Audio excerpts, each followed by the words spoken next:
The Yu-Gi-Oh ban list was just updated and it's got everybody talking. No, not that ban list, I'm talking about the one for players, not cards. Konami just updated the Yu-Gi-Oh suspended players list and social media was set ablaze as some high profile names were removed, added, and oddly enough, even extended. We'll start with big names like Twitch streamer and YouTuber Distant Coder, as well as YCS champion Chris Lofton, who were both reinstated as of November 15th.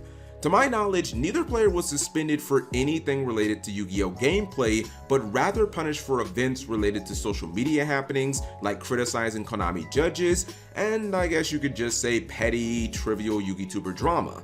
I've personally met Distant Coder at YCS events, and he really does seem like a high energy, passionate player who cares a lot about going to IRL tournaments. Chris Lofton, on the other hand, is a very skilled YCS champion who actually didn't cheat at all to get his punishment. So personally, I'm very glad to see these two come back into the game. Next up was Suzu from Head to Head Battles, who was suspended for consuming alcohol while playing in a remote Duel local tournament. This happened back in September 2021, and initially it was a 12-month suspension according to Suzu. However, with no reason given to him as to why, Konami extended the suspension to May 2024, making it over 2.5 years if they even decide to reinstate him at that time, which may not happen because after all, they didn't reinstate Suzu the first time. This situation actually has me pretty heated, because I'm completely for people being punished for breaking a rule in this game if the rule makes sense. However, I'm against extending the punishment without valid cause. If Suzu broke another rule while suspended, or if he attempted to play at a Konami sanctioned event while suspended, that'd be one thing. However, it doesn't appear that any of that happened, which begs the question, why give out the punishment length to begin with if you're not going to actually stand by that length and lift the suspension when the time arrives? From the outside looking in, it almost looks like they want to make an example out of Suzu, which is really odd to me because what happened to him is something that happens so infrequently that you basically never actually hear of anyone getting punished for it. As of right now, Suzu has been suspended for over double the length of the punishment that it was supposed to be, which just doesn't make a lot of sense. Last but certainly not least is our current Yu-Gi-Oh World Champion, Palya, who was just added to the suspended players list for quote-unquote cheating. This whole situation was weird from the start in my opinion, as in theory, cheating should be one of the biggest offenses that a Yu-Gi-Oh player can commit, and one would assume that it would come with an incredibly harsh penalty. However, Palya's suspension is 6 months, so yeah, when I noticed that, I thought to myself, this whole thing just really doesn't compute. He was caught cheating, but they're only going to give him a 6-month suspension? How on earth does that make sense? Palya went on to explain the entire situation that led to his suspension on social media, and honestly, it's so utterly silly that, in my opinion, it's really not cause for suspension in the first place.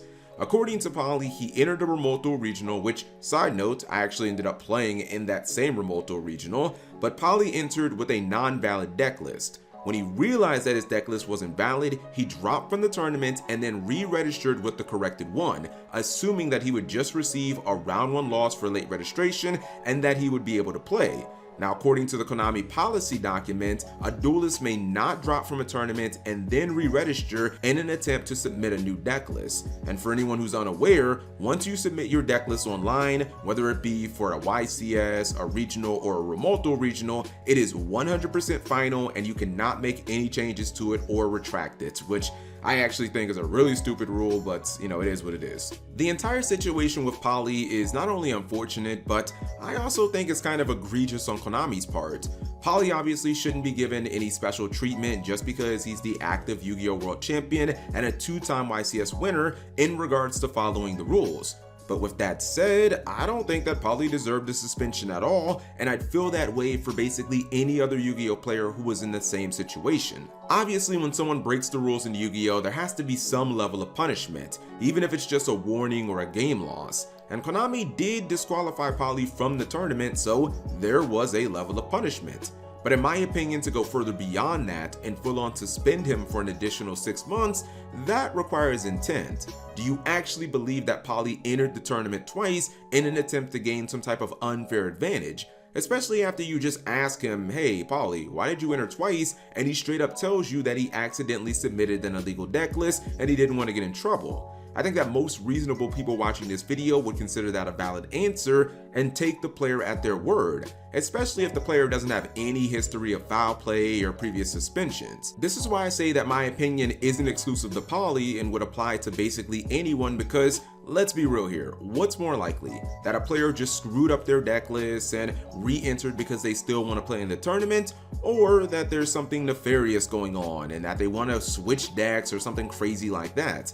I think a simple disqualification would have definitely sufficed here. But now, not only is it a 6-month suspension for breaking a rule that I'll admit even I didn't know, but what really bothers me about this entire situation is that Poly is literally branded a cheater by Konami themselves.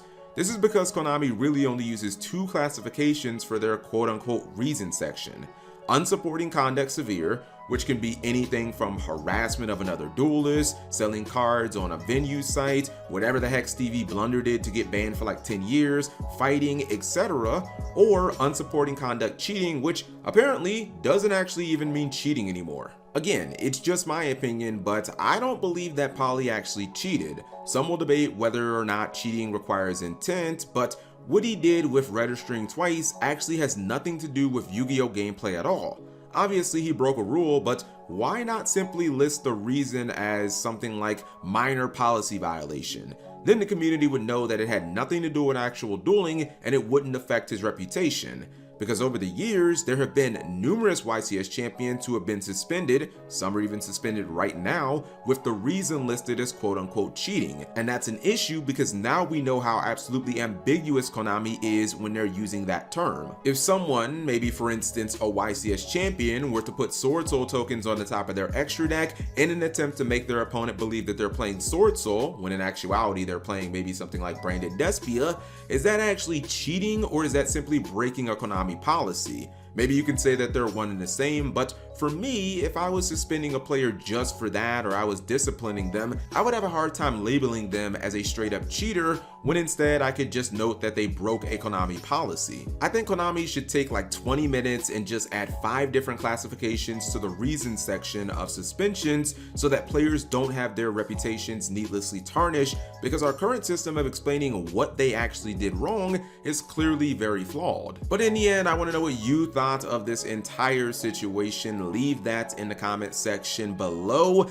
Do you think that Poly Arunson's 6-month suspension is justified? Why or why not? Also, again, I don't want people to think that I'm absolving Poly for breaking the rules. You know, if you break a rule, if you do something, you know, that's against the rules, whether or not you know about the rule is irrelevant. You still have to receive some type of penalty or some type of disciplinary action. That's just how life works. But the thing is, you know, he received punishment. He was disqualified from the tournament. To me, it just feels excessive to give him, you know, a full 6 months after that. I feel like that was just completely unnecessary. And I do understand that, you know, there could be some crazy scenario where people enter and then they get some, you know, updated information the day before of, oh man, there's gonna be a lot of people playing Unchained, I'm gonna switch to Fluunderies to counter it or something like that. But that just feels so excessive, and I really don't think that a lot of players would do that. Maybe you could argue that the top 1% of players would do that, but that's when you have to look at the player personally. You know, you see like, okay, have you had